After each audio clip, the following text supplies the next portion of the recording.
जय श्री राम दोस्तों, स्वागत है आपका हमारे YouTube चैनल जिसका नाम है आनंद ओझा।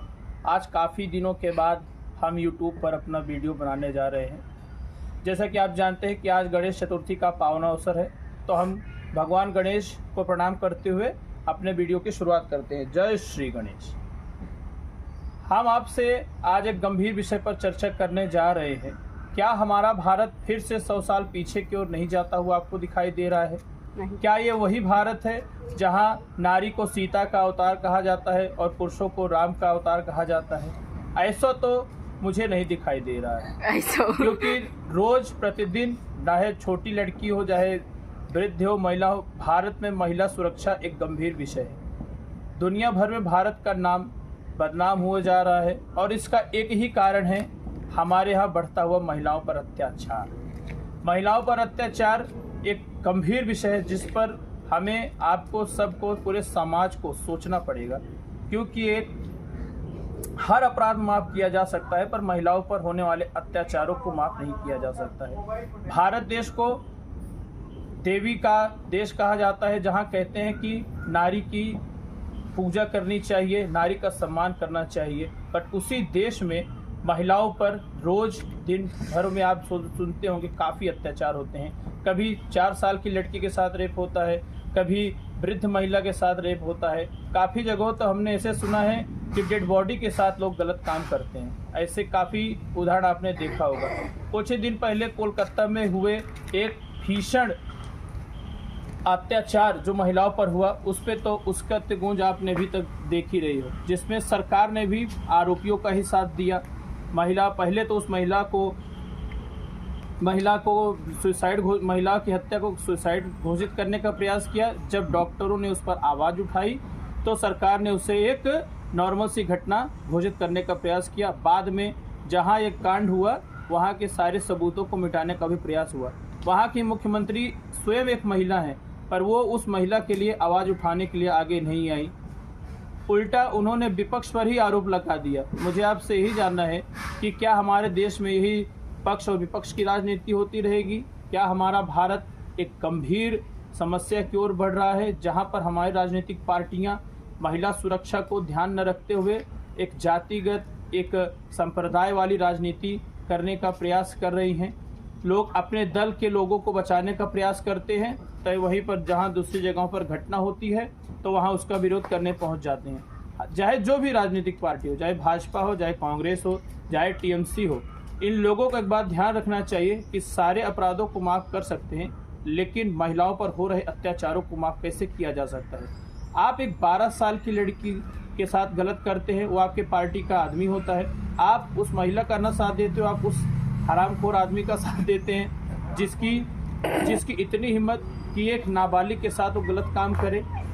इन राजनीतिक पार्टियों को पार्टी की राजनीति से हटकर महिला सुरक्षा पर गंभीर ध्यान देने की आवश्यकता है।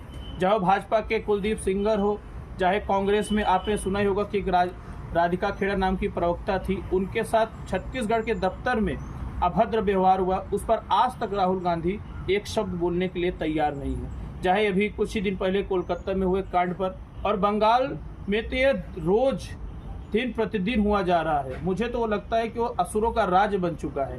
वहाँ का शासन प्रशासन सिर्फ आरोपियों को बचाने का प्रयास करता है, पार्टी के लोगों की रक्षा करने का प्रयास करता है और विपक्ष पर अत्याचार करने का प्रयास करता है।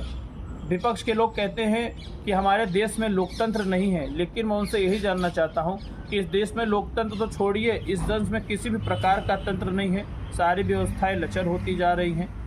लोग अपने आप को सेक्युलरिज्म, कम्युनलिज्म इस सब में पेश करने का प्रयास करते हैं, लेकिन सबसे पहले उन्हें महिलाओं, बच्चों पर हो रहे अत्याचारों के खिलाफ बोलना पड़ेगा, चाहे वो अपने लोग हों चाहे दूसरे के लोग हों।